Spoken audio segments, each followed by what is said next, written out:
Lo, matanda ka na lolo eh. Yan naman yung...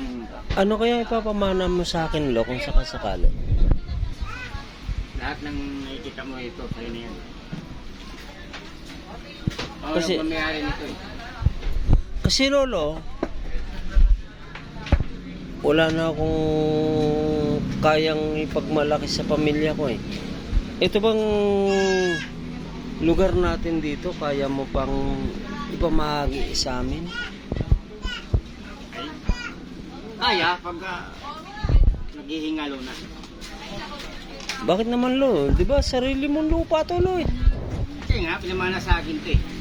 Oh, Nang lulo ko rin.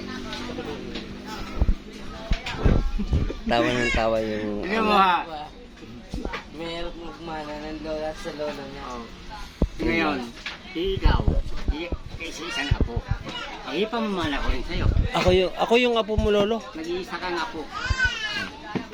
Salamat lolo ha. Lahat nito, sa'yo na to. Oh, Palalayasin ang nakatira lahat dito. pag mamayari mo to dito lolo, Sa'yo na to. Lahat ng mga nakatira dito. Natira ko lang. Lahat na nakikita mo dun, pag mamayari yan ni lolo. Akin to eh. salamat lo. Sa akin mo pinamana lo. Walang naman. Basta ingatan mo lang. Eh syempre lo. Na magalit yung mga nagatira. Sandali oh.